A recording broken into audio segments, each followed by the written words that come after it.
Today we're going to test some more claims from these cases from Hoffee and Calton. This one being the durability of these cases. We want to find out whether these claims are true or just a steaming pile of nonsense.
After our extensive testing, we are now going to find our findings. That's where we found them, right there. Right there. Got a little... Yeah, this one, so it looks like what has happened is... Carbon fiber has an exterior resin that gives it most of its strength, and that has... In this particular spot, it has actually got crushed. You can see this, it is soft. You do notice there's one buckle off. The buckle didn't stay. Let's see the backside. So we got the damage up here. What's going on? Flip. A little bit better here. Feet are all still on it. I think it stayed on its top most of the time. Yeah, this one must have slid on its top most of the time. Now let's open it up. This is the real test. Some of the exterior damage, did it protect the instrument?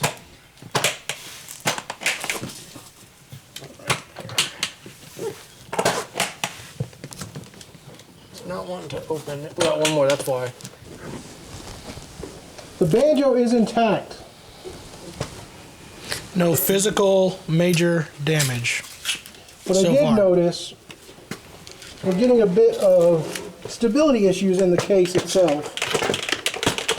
You see, that's a little bit... There's a little opening and closing a little bit. A little flimsy.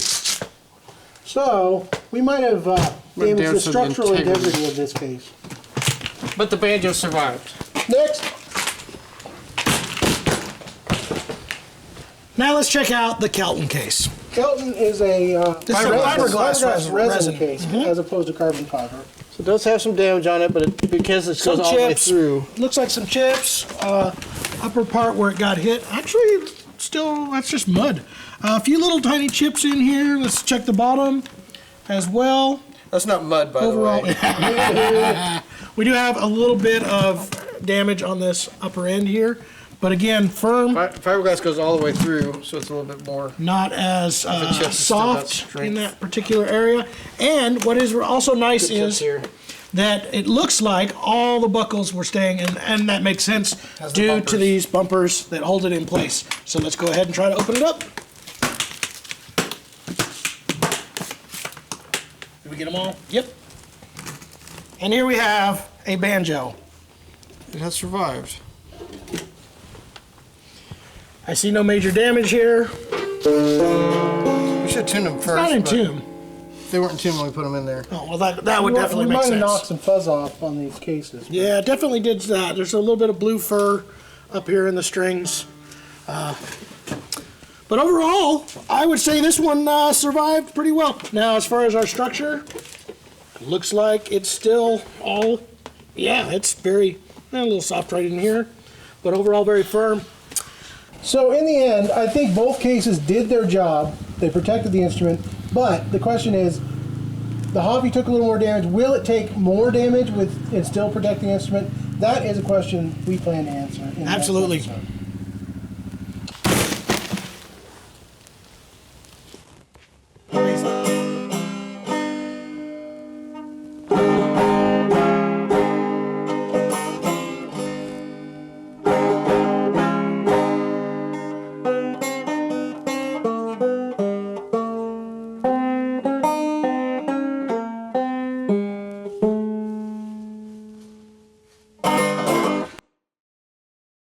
here today to once again put to test these flight cases by Calton and Hoffee cases. Boom, goes the dynamite.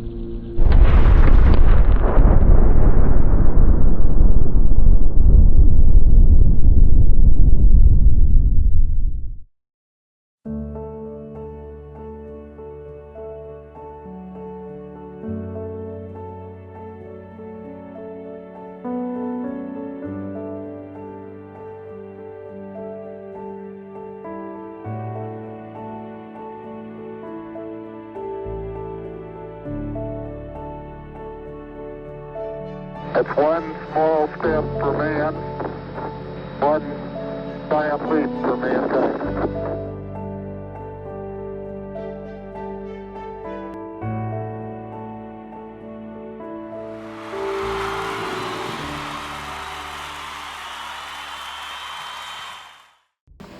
Today on Shop Labs, we will be continuing our battle of the cases with our flight cases from Hoffee and Calton cases.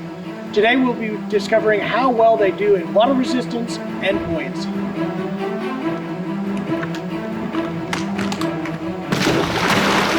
Cannonball!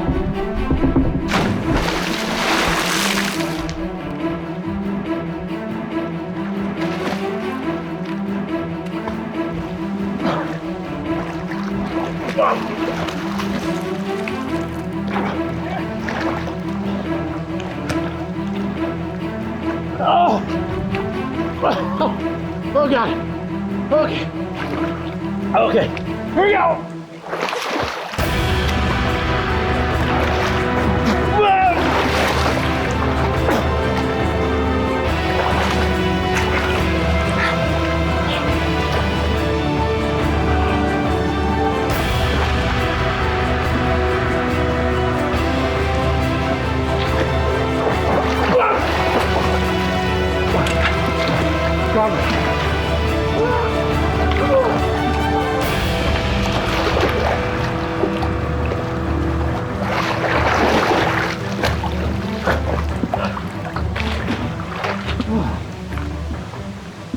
Did it work?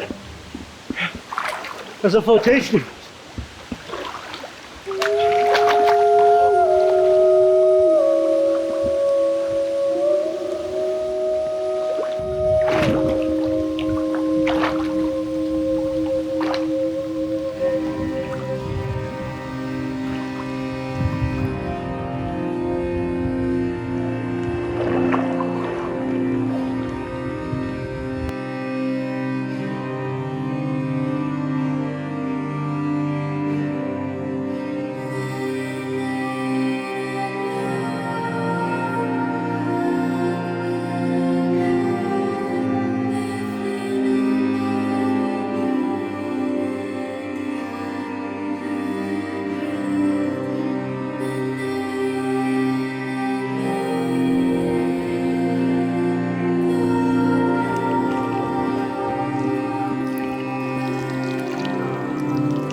No way.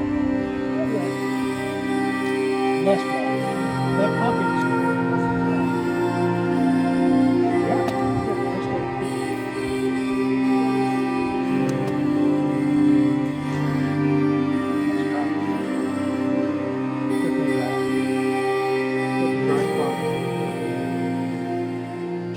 So in conclusion, these cases are definitely water resistant, They're buoyant. They're buoyant. They could have stayed above water. not necessarily waterproof. They both took water. I would say the advantage slightly came down on the Calton, holding with the tags on the inside of the pocket area, Still dry. barely got any moisture at all in them, whereas that was clearly full of water inside there. Thanks for watching. Join us again next time for another Battle of the Cases here on Shoppe Labs.